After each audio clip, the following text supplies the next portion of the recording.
Hola, ¿cómo están? Bienvenidos. Comenzamos con una nueva edición de Agenda Distrital, como siempre, a través de todas nuestras plataformas y a través de estos importantes medios de comunicación, junto al diputado, a quien aprovechamos de saludarle. Diputado, ¿cómo está? Bienvenido a Agenda Distrital.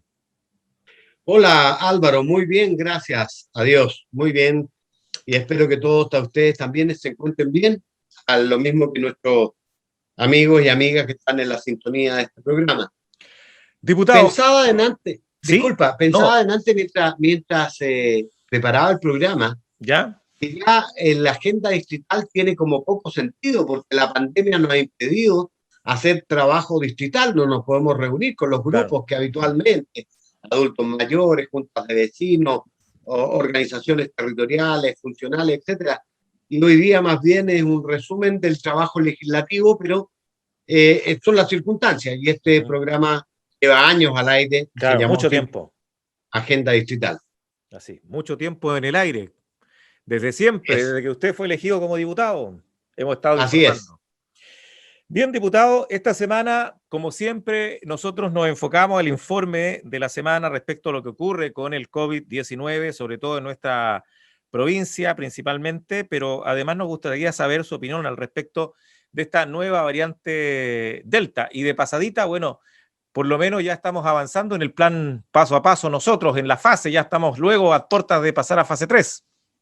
Efectivamente, el día 29 me informaba el ministro Belolio, que tiene la gentileza de enviarme siempre con alguna antelación las decisiones que se toman. Me informaba que a partir del día 29, martes próximo, entramos en fase 3, Angol, concretamente, y algunas otras comunas que ya están en fase 2 de nuestra provincia y que está avalada por los números, porque esta vez los números, la estadística que llevamos semanal, nos indica que afortunadamente vamos en franco descenso del número de contagios.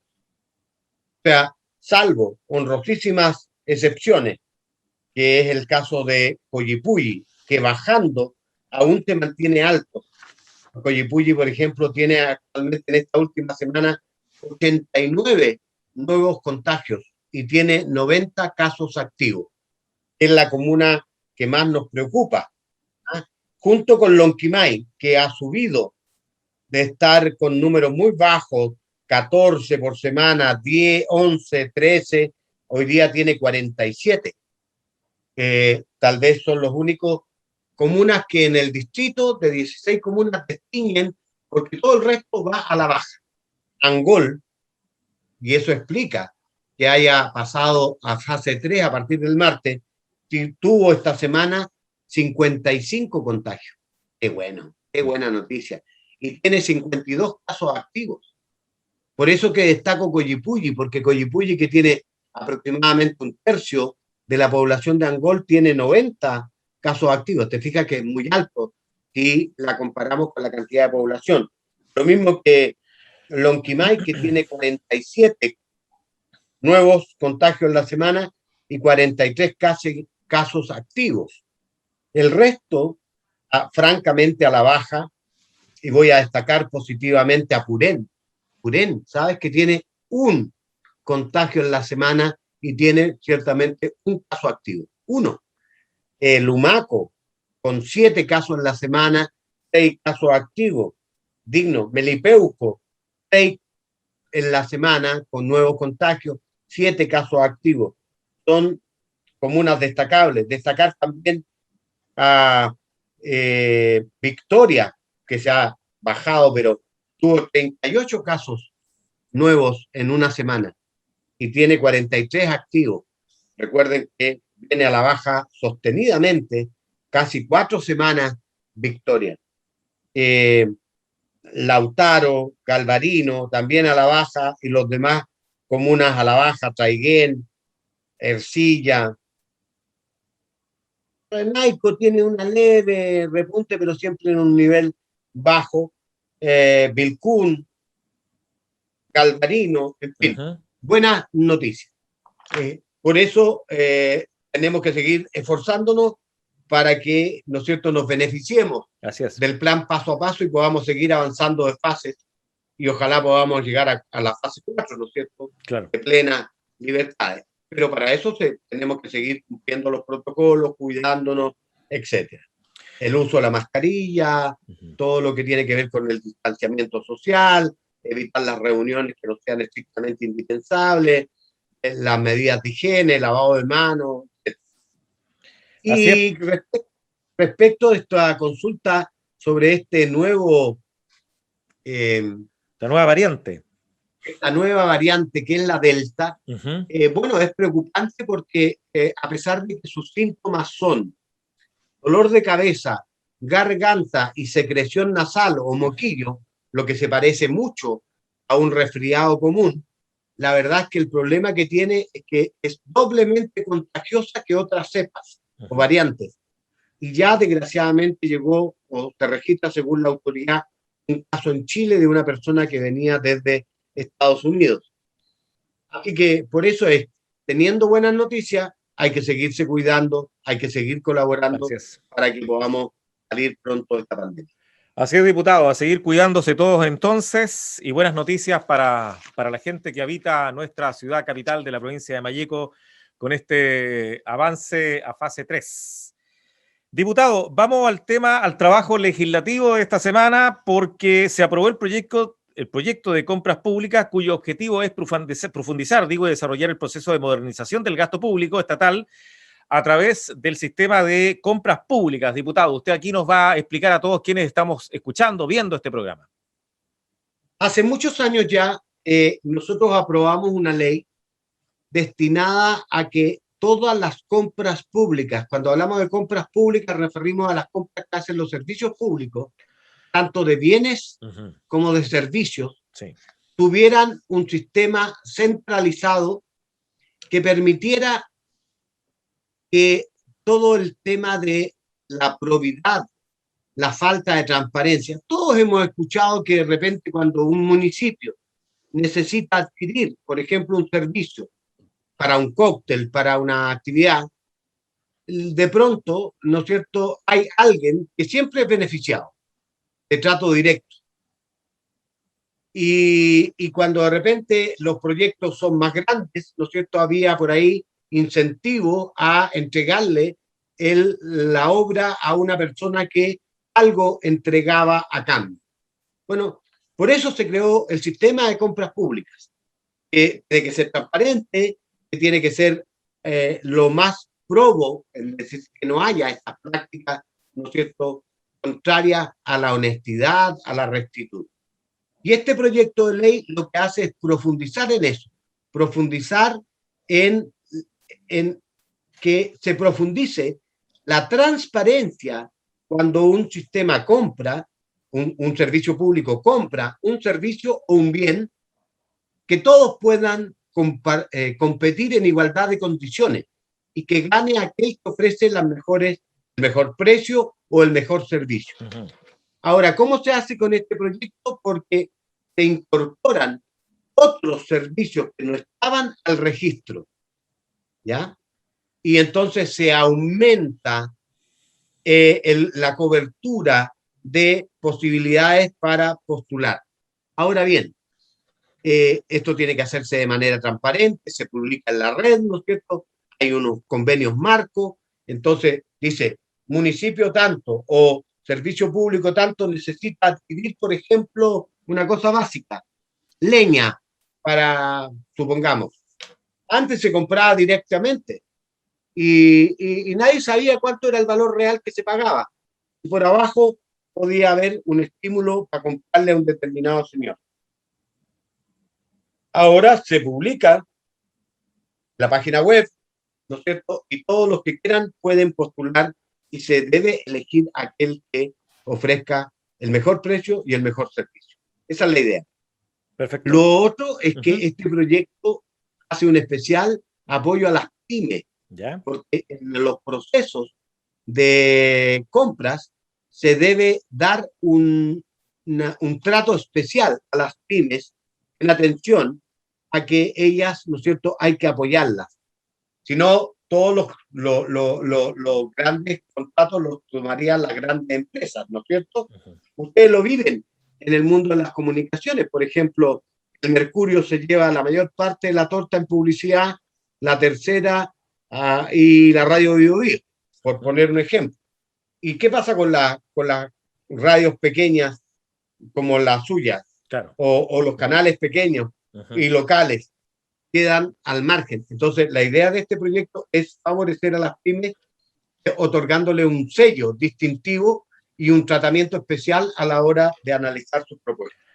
Así es, diputado. Seguimos Pero avanzando. lo ¿Sí? esencial, Álvaro, ¿Sí? es un combate frontal contra la falta de probidad, o sea, contra prácticas deshonestas, coimas, sobornos, incentivos por debajo de la mesa, para hablar en claro, ¿no? Y transparencia absoluta de qué es lo que se está comprando, a cómo se compró y quiénes pueden postular y que todos puedan postular en relativa igualdad de condiciones.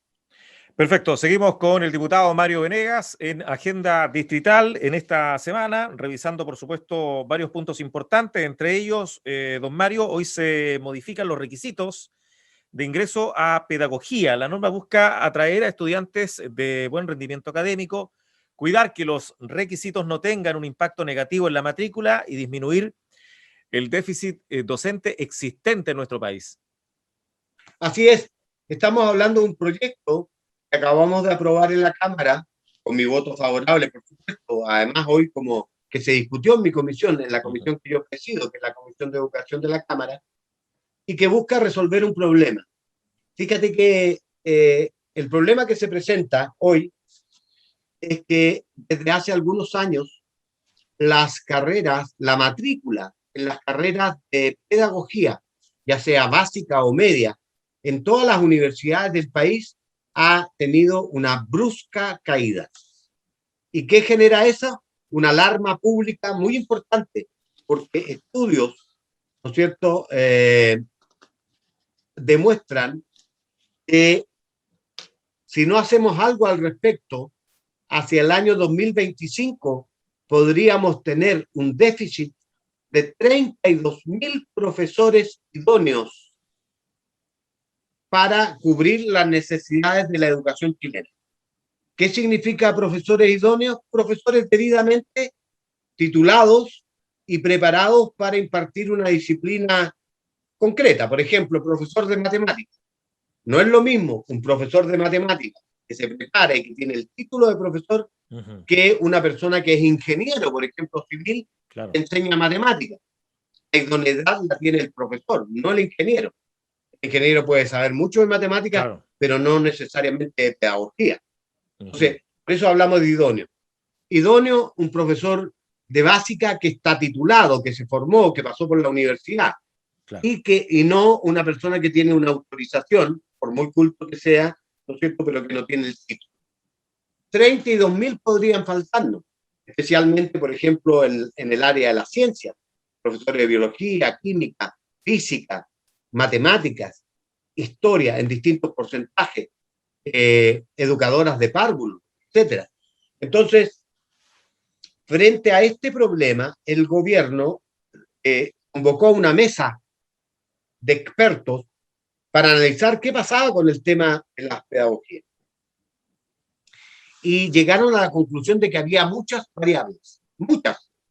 Por ejemplo, los ingresos. Los sueldos de los profesores hoy día no son suficientemente atractivos respecto a otras carreras como para que buenos estudiantes decidan estudiar pedagogía y no abogacía, por ejemplo, o medicina, o ingeniería. Entonces hay que abordar ese tema. Pero es de más de mediano y largo plazo. Las condiciones de trabajo de los profesores no son las mejores. Están agobiados, le faltan elementos, está complicado, más aún ahora con pandemia. El perfeccionamiento, la capacitación en ejercicio para ir adecuándose a los cambios que la pedagogía y las metodologías tienen, etc. Pero otra cosa que se dieron cuenta es que nosotros habíamos aprobado una ley, la 20.129, que establecía que para estudiar pedagogía había tres condiciones. Una, solo impartían las carreras las universidades. Dos, las universidades tenían que estar acreditadas y también las carreras. Y tres, nadie podía estudiar pedagogía si no tenía un puntaje mínimo de 500 puntos. Puntaje que subía al año 2022 a 525 y al año 2025 subía a 550. ¿Cuál era la idea? Que atrajéramos a estudiar para profesores a buenos alumnos y no los más porros. ¿Te acuerdas Claro. que decían, no, si a mi niño le alcanzó para profesor, no más? Terrible, pues. Y esta es la profesión más importante que puede haber para cualquier estado o sociedad. Así Entonces es. no pueden ser los más malos los que terminen estudiando pedagogía, sino que los mejores. Y para eso hay que cambiar todos estos elementos. Bueno, esta ley, que está bien intencionada, tuvo un efecto indeseado, en la baja de la matrícula. Y muchas universidades y carreras de pedagogía, especialmente universidades regionales, están a punto de cerrarlas, porque no hay alumnos que se matriculen. ¿Qué es lo que propone el gobierno y esta comisión técnica? Miren, mantengamos los 525, pero mantengámoslo como en meta para el año 2025 y no 2022 como estaba planteado en el proyecto original. Y eliminemos el último tramo, no pidamos 550 ahora, porque si no, no vamos a tener alumnos y van a cerrar las carreras con todo el daño que eso significa. Y básicamente es eso. No aborda todos los problemas, pero aborda un tema específico que nosotros encontramos razonable. ¿Por qué? Porque los propios universidades, los decanos de las facultades nos dijeron que no había mucha diferencia en el comportamiento, en la calidad de un profesor que entra a la universidad con 525 que con 550. Entonces, cuando hay argumentos serios, cuando hay razones fundadas, yo creo que lo que uno tiene que hacer es dejarse convencer por aquello y aprobamos el proyecto de ley. Eso es, en la práctica, hacerle una ayuda a las facultades y a las universidades en lo relativo a las carreras de educación. Seguimos en Agenda Distrital junto al diputado Mario Venegas. Arreglamos ahí el foco, diputado, que estaba causando algunos inconvenientes. Problemas de imagen, efectivamente. El sol estaba entrando con fuerza ahí en su oficina. Con mucha fuerza y no tenía la persiana corrida, desgraciadamente. Ya estamos en condiciones de seguir conversando con el diputado Mario Venegas. Diputado, vamos con un proyecto que ya habíamos visto en programas en ediciones anteriores y es el que tipifica como delito el robo del agua. El texto modifica el Código Penal para tipificar como delito el desvío, la contaminación, la usurpación u ocupación ilegal de cualquier modo ilegítimo que afecte, por supuesto, a las aguas de nuestro país. Aquí usted nos va a comentar. Bueno, claro, como lo dijimos en otro programa, lo que pasa es que este es un proyecto que se hace cargo de un problema. En Chile tenemos una sequía que estamos arrastrando por más de una década. Y eso se nota especialmente en la zona norte, en la zona central de nuestro país. También en nuestra zona, pero en menor magnitud. A eso se agrega que los cauces de ríos que antes llevaban abundante agua, hoy día con menos lluvia, con el calentamiento global, con la sequía, están prácticamente secos. Y se ha descubierto que a eso obedece a la sequía, pero también a prácticas como es el uso ilegal de aguas. ¿Qué significa uso ilegal de agua? Usurpación, que se la roban. Porque las aguas, para usarlas, tú tienes que pedir una autorización. El Estado te entrega derechos para usar el agua en una cierta cantidad y en determinadas condiciones. Muchos contaminan las aguas, desvían las aguas de sus cauces y por sistemas artilugios, ¿no es cierto?, escondidos, sacan agua, por ejemplo, para las grandes plantaciones de paltos cítricos en la zona norte, mientras que la población le falta agua hasta para beber y para preparar sus alimentos. Y las penas que estaban establecidas en el Código Penal eran prácticamente irrisorias. Entonces, este proyecto lo que hace es aumentar las penas para condenar, sancionar a los que usen, contaminen, desvíen, etcétera, las aguas, tanto superficiales como subterráneas. Y causen, especialmente en tiempos de catástrofe como la que vivimos, de sequía, un daño irreparable a la población. Y estas penas son de dos tipos. multas altísimas, ¿eh? Que pueden llegar a las 7.000 UTMs, ¿ya? O 5.000, dependiendo del acto provocado. Y cuando hay reincidencia, son más altas todavía. Y también penas privativas de libertad, o sea, irse preso derechamente, que puede ir desde 3 años y un día hasta 5, y desde 10 años y un día y hasta 15. Porque lo que queremos es que aquellos que usan estas malas prácticas paguen, ¿eh? Paguen con cárcel efectiva, y de esta manera, ¿no es cierto?, no se siga haciendo estas prácticas que causan un gran daño a la población, porque no es justo que haya gente que tengan que llevarle agua para meter en camiones alquide, mientras al lado un gran empresario cultiva paltas, robándose el agua que les pertenece a todos. Toda la razón, diputado Venegas. Seguimos avanzando en la agenda distrital. Diputado, la sala aprobó el proyecto que busca poner fin al funcionamiento de centrales termoeléctricas en nuestro país. En concreto, la iniciativa prohíbe la instalación y funcionamiento de plantas de generación eléctrica o a carbón y determina que la norma comenzará a regir a partir del 31 de diciembre del año 2025 para que las plantas tengan menos de 30 años de antigüedad. O sea, para plantas que tengan menos de 30 años comienza a regir a partir del 2025, diputado. ¿Estoy en lo concreto? Exacto. Bueno, como tú sabes, en Chile producimos energía eléctrica a través de distintas formas. Así es. Por ejemplo, unos usan petróleo, otras usan otros materiales, agua, las hidroeléctricas, eólica, el viento, los paneles, solares, los fotovoltaicos, el sol. Pero hay también todavía en funcionamiento en Chile plantas generadoras de energía que usan como materia prima el carbón. Y el carbón es altamente contaminante. Así es. Y causa daños enormes a los suelos, a las aguas y a la salud de la población. Por eso este proyecto se plantea acelerar el proceso de eliminación de las plantas de generadoras de energía eléctrica en base a carbón. Y plantea que al 31 de diciembre del año 2025 tienen que cerrar todas, incluidas aquellas que tienen menos de 30 años de antigüedad. Esto generó un gran debate.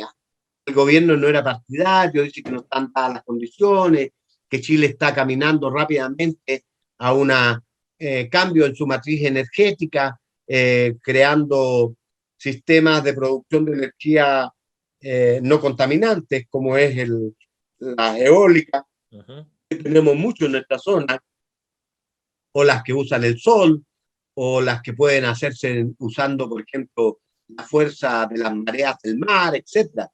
Y tenemos que impulsar eso. Y el gobierno tenía un plan que hacía que esto se fuera cumpliendo de manera progresiva y termina por allá por el año 2050.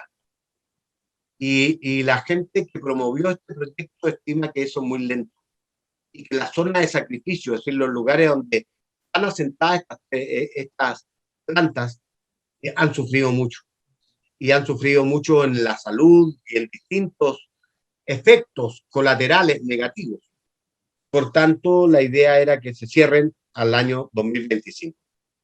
Bueno, el gobierno hizo su argumento, pero la mayoría de los diputados tuvimos, me incluyo, por aprobar el proyecto de ley como una manera de ponerle acelerador a los gobiernos, a esto o al que sea, para que esto sea eliminado lo más pronto posible de nuestra realidad por los efectos negativos que tiene, especialmente, ¿no es cierto?, en la salud de las personas que tienen que convivir con estas plantas. Así es, diputado. Bueno, vamos a seguir avanzando en el programa. Vamos a ir a un tema que tiene que ver con la ley de fortalecimiento a la educación parvularia. Diputado Venegas, la sala de la Cámara aprobó el informe de la comisión mixta que resolvió las discrepancias sobre este proyecto que originalmente, diputado, buscaba establecer la obligatoriedad del segundo nivel de transición de educación parvularia. Texto ratificado por 136 votos a favor, 1 en contra y 3 abstenciones, y que ahora deberá ser, tengo entendido, que debatido en el Senado, diputado. No, no, porque aprobamos la ley. La aprobaron. Y aprobamos el informe de la comisión mixta, es decir, ¿Ya? que había ido a la Cámara de Diputados, ya había pasado por el Senado y finalmente una mixta resolvió. Okay. Mira, en sencillo, en palabras más simples todavía, lo que el gobierno del presidente Piñera planteaba era cumplir con un mandato que está en la Constitución que dice, del 2013, una reforma constitucional que dice que el kinder debe ser obligatorio. Tú sabes que nosotros tenemos por ley 12 años obligatorios, desde primero básico hasta el último año de la enseñanza media. 12 años. Ellos pretendían aumentar a 13 años incorporando el kinder. La verdad es que parece una buena proposición. ¿Quién no va a estar de acuerdo en que mayor número de años, ¿no es cierto?, más con la importancia que tiene la educación parvularia? Así es. Pero la pregunta que nos hicimos en el transcurso de la discusión fue, oye, un momentito, ¿cuánta gente es la que se ve afectada por esto? ¿Cuál es la cobertura que tenemos? Y llegamos a la conclusión que tenemos una gran cobertura. ¿Tú sabías que en kinder hay más del 93% de cobertura? O sea, 93% de los niños en edad de ir a kinder van a kinder. Van a kinder. Y solo aproximadamente, según los datos que el propio ministerio entregó, habría 6.350 niños que no van a kinder. Yeah. ¿Quiénes son esos niños? Esos niños son pobres, viven en localidades aisladas, viven en sectores rurales, donde precisamente no hay oferta de kinder. ¿Y de quién es la responsabilidad? ¿De las familias? ¿De los niños? ¿O es del Estado? El Estado es el que no tiene una oferta. Y entonces el problema de que el kinder sea obligatorio no es ese el tema. El tema es que en el proyecto el gobierno hacía requisito para entrar a primero medio haber cursado el kinder. Y la pregunta es, ¿y qué pasa con esos niños que no pudieron ir porque no había? No porque no quisieran, sino que porque no había oferta. Y porque un niño, comprenderás, de 5 años no lo vaya a mandar a la ciudad a hacer el kinder. A un niño mayor sí lo puede hacer dejar kilómetros para que, pero un niño tan menor no puede. Y por esa razón tuvimos diferencias con el gobierno y no aprobamos la idea de que el kinder sea obligatorio y además requisito para entrar a primero básico, porque le estaríamos causando un daño a niños que no son responsables, a familias que no son responsables y que no haya kinderes en sus respectivas localidades donde viven. Pero se aprobaron otras cosas que el gobierno mencionó y por eso se aprobó el proyecto. Pero lo que no logró el gobierno fue que el kinder fuera obligatorio y además requisito para entrar a básica. Ok. Don Mario, otro tema que es muy importante que la gente sepa es el tema de los delitos económicos, porque tengo entendido que con 143 votos a favor, una abstención, la Cámara aprobó la idea de legislar este proyecto, boletines refundidos, el 13.204 y 13.205, que sí tiene que ver con los delitos económicos y atentados contra el medio ambiente, modifica diversos cuerpos legales y tipifica también delitos contra el orden socioeconómico y adecua algunas penas aplicables a ellos mismos. Bueno, usted en palabras simples nos va a comentar aquí sobre este tema, en los delitos económicos. ¿Qué pasa ahí, diputado? Mira, en sencillo, una vez más, sí, aquí recurrimos a nuestra condición de profesor para tratar de explicar lo complejo de manera simple.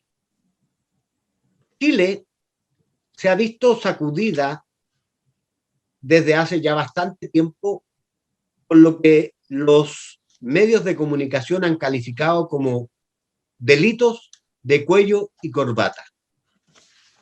O sea, delitos cometidos por personas de alto poder económico, de gran influencia política, social, etc. Me refiero a casos como, por ejemplo, la colusión de los pollos, la colusión de las farmacias, la colusión del confort, ¿no es cierto? Hoy día estamos investigando la colusión respecto al tema del gas licuado, que está carísimo y que hay problemas ahí, que se aprobó una comisión investigadora, espero que revisen eso. O, ¿te acuerdas de la Polar? 1,5 millones de clientes fueron estafados por la Polar, le fueron ¿cómo se llama? Recalculando sus créditos, causando un gran perjuicio y tantos otros. El caso de Penta, un banco y una financiera que está asociada, ¿no es cierto?, a financiamiento irregular de candidatos de la UDI especialmente, que una vez que fueron declarados culpables, la sanción fue ir a clases de ética. Mientras que un muchacho pobre que para ganarse la vida vendía CDs pirateados en el centro, lo tomaron preso y lo metieron de inmediato preso en la cárcel. Y estando en la cárcel se produjo un incendio y murió. Es decir, un delito pequeñito, cárcel. Un delito enorme, en la que significa ganancias enormes para estos empresarios de cuello y corbata, no tiene ninguna sanción penal efectiva. O aquellos parlamentarios que han cometido cohecho o que se le ha demostrado que tuvieron financiamiento irregular, boletas ideológicamente falsas, que han quedado así. Por ejemplo, Moreira, por ejemplo, Chadwick, por ejemplo, Longueira, y tantos otros ejemplos que podríamos dar, ¿ya? De distintos. Entonces, lo que busca este proyecto es aplicar multas más severas porque Chile y el chileno medio no resiste más estas diferencias tan brutales, estas diferencias tan indignantes, que mientras otros se roban millones de dólares a una persona modesta, lo meten a la cárcel de inmediato. Se aprobó en general, con mi voto favorable, pero volvió a la comisión porque hay que hacerle muchas mejoras. ¿Ah? Hay que hacerle mejoras para que, porque lo que decimos, en Chile tiene que haber multas muy, muy, muy grandes. En este proyecto dice que si, por ejemplo, los mates con el asunto del confort durante más de una década nos estuvieron cobrando precios más altos de lo que correspondía. ¿Cuánto ganaron? Acuérdate que devolvieron 150 millones de dólares. En el confort, 7.000 pesos y fracción para cada chileno. Exacto. ¿Cuánto habrán ganado? ¿1.000 millones? ¿2.000? ¿3.000? Bueno, este proyecto plantea que, entre otras cosas, toda la ganancia ilícitamente obtenida sea comisada, es decir, se la quite el Estado y se destine a otros fines. Que haya prisión efectiva, cárcel, para estos delitos de cuello de corbata. A mí me parece muy, muy razonable y que explica un poco el malestar, la molestia que hay en la gente por este trato tan desigual a unos y a otros. Así es, diputado. Bueno, seguimos avanzando en el programa, nos quedan puntos importantes ya en la parte final de nuestro programa, diputado, en general y remitido a una comisión de salud por haber sido objeto de algunas indicaciones. Quedó el proyecto de ley que modifica el Código Sanitario, esto para regular el ejercicio de distintas profesiones del área de salud como parte de un equipo médico. Aquí nos va a explicar el diputado Venegas este tema. Lo que pasa es que el Código Sanitario establece y enumera cuáles son consideradas profesiones o actividades propias de la actividad de salud. Yeah. Y deja muchas fuera, porque el Código Sanitario es muy antiguo. Entonces, todos los colegios profesionales, por ejemplo, los kinesiólogos, fonoaudiólogos, ya médicos veterinarios, han estado haciendo esfuerzos para que se les incorpore en el Código Sanitario, porque con eso se los reconoce. ¿Entiendes? Y además hay una serie de otras actividades que hoy día son parte de la acción, porque se parte del principio que la salud es un trabajo en equipo. No es solo el médico sin la enfermera, el médico sin el kinesiólogo, El médico sin el laboratorista, el tecnólogo médico, no es nada. No podría hacer salud de calidad porque necesita de la colaboración de un equipo. De Y ahí entra mucha gente, como son los técnicos, las enfermeras, los técnicos de salud de nivel superior, porque los hay de carácter técnico, ¿no es cierto? Y lo hay de carácter técnico de nivel medio, pero también hay otras actividades certificadas como podólogos, por ejemplo. La acupuntura, que también es una actividad que trae salud, ¿no es cierto?, pero que es un conocimiento ancestral del pueblo chino y que se está usando y que se produce. Esos son los temas que quieren abordar para que incorporen en el Código Sanitario a toda esta gente y lo regulen su actividad. Por ejemplo, los optometristas, que son los que te dan los lentes a ti, que tienen que medir, que tienen que ver, qué es lo que necesitan.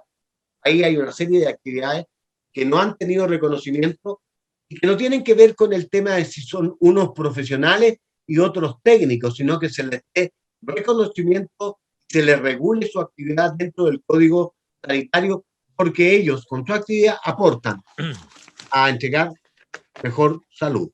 Así es. Diputado, pasemos a otro punto importante que tiene que ver con el tema que tiene que ver con el COVID-19. La sala aprobó una extensión, diputado Venegas, de la declaratoria de estado de excepción constitucional de catástrofe, definida, por supuesto, con ocasión de la pandemia generada por el COVID-19, aplicable hasta el 30 de septiembre, diputado Venegas. Exacto. O sea, lo que pasa es que nuestra Constitución establece que el presidente de la República puede decretar estado de catástrofe solo por su plena voluntad por 90 días. Y después, para extenderlo, tiene que necesariamente mandar un proyecto al Congreso Nacional para que lo apruebe. Y bueno, ya sabes, lo hemos aprobado varias veces ya por producto de la pandemia. Así es. Y esta vez había necesidad, vence ahora en el mes de junio, y por tanto, al final de junio, y por tanto hay que renovarlo. Y pedía 90 días más hasta el 30 de septiembre de este año. 30 de septiembre. Nosotros lo aprobamos por amplia mayoría, a pesar de que tenemos hartos cuestionamientos acerca de cómo el gobierno está haciendo las cosas. Nos preguntamos si las cuarentenas tienen sentido, tan largas como las hay. El toque de queda tiene que seguir siendo a las 10 de la noche, ¿no es cierto? Y en todo el país igual. En fin, todas esas cosas se las planteamos. ¿Qué van a hacer con el tema? ¿Va a haber una tercera vacuna? Sinovac es la vacuna más apropiada, se está haciendo bien la trazabilidad. Condicionado a esas cosas y entendiendo que la pandemia no está controlada todavía, aunque vayamos con mejores cifras, le aprobamos al gobierno. Y mira, extraño, era la UDI y gente de derecha la que no quería aprobarlo. O sea, ellos estaban actuando en contra de los intereses de su propio gobierno porque se están pasando cuenta de las cosas que se han producido en el último tiempo. Y nosotros no tenemos por qué hacerle el juego a la UDI. Nosotros tenemos que pensar en el país, tenemos que pensar en la gente, tenemos que pensar en la salud de nuestra población y por eso yo concurrí con mi voto favorable a extender el estado de catástrofe hasta el 30 de septiembre. Perfecto, diputado. Además, porque acuérdate que hay muchos beneficios que hemos aprobado leyes nosotros mismos, por ejemplo, la postergación del pago de la luz, el agua, el gas, el IFE, la postergación, la ampliación del postnatal en las mujeres, etcétera, que están asociados al estado de catástrofe. Así es. Diputado, ya para ir finalizando nuestro programa, le quiero preguntar por este hecho lamentable que ocurrió en la comuna de Coyipulli con respecto, por supuesto, a lo que tiene que ver con esta persona lamentablemente descuartizada, ¿cierto? Donde hay 12 personas detenidas, un hecho de violencia que sucedió hace días atrás aquí en nuestra provincia de Malleco. Y en nuestra insólito, insólito. Tengo mucha información, he leído información sobre el tema y estoy sorprendido. Comunidad Choif Laskenche, comuna de Coyipulli, ¿no es cierto? Una familia muy conocida como la familia Ancalaf. Así es. Y yo te diría horroroso. Espeluznantemente macabro, porque hubo ahí no solo secuestro, hubo tortura, abuso sexual, Ujú. Muerte, desmembramiento del cuerpo, quemar el cuerpo, etcétera, etcétera, etcétera, etcétera. Cuestión que no habíamos visto en Chile, ni menos aún en nuestra región. Lo que da cuenta, y hay que agregar que estos hechos están asociados al tema de armas y drogas, lo que da cuenta de una realidad terrible, que explica lo que estamos viviendo, esta violencia inusitada en nuestra región que ha cobrado tantas víctimas. En condolencia, mi solidaridad con la familia de la persona muerta, la otra persona afectada, que eran unos mecánicos, no conozco exactamente mucho más detalles sobre ellos, pero sobre todo mi repudio y mi deseo como autoridad de que, dado que hay ya creo 11 a 12 detenidos, los tribunales acuden con eficacia, con celeridad y se le apliquen las mayores penas que nuestro ordenamiento jurídico contempla por este atroz crimen, brutal crimen. Porque fue atroz, brutal. No habíamos visto nunca nada tan tremendamente violento. Así es, diputado. Bueno, diputado, queremos agradecerle este contacto, como siempre, usted entregando toda la información con todo lo que se discute allá en el Congreso, en Valparaíso. Agradecerle, como siempre, este contacto y que tenga una buena semana. Mira quién llegó. Oiga, que ya está grande. Mira qué hermosura, niña. Mi nieto que anda metiendo boche, así que cualquier ruidito. Oiga, como pasa el tiempo, como pasa el tiempo, diputado. Tan hermoso y grande. Sí, estamos muy contentos. Gracias, Álvaro. Un abrazo. Gracias a los amigos que están en la sintonía del programa. Y bueno, si les pareció interesante, los invitamos a que nos encontremos la próxima semana, Dios mediante. Que esté muy bien, diputado. Gracias. Nos vemos. Chao, que esté muy bien.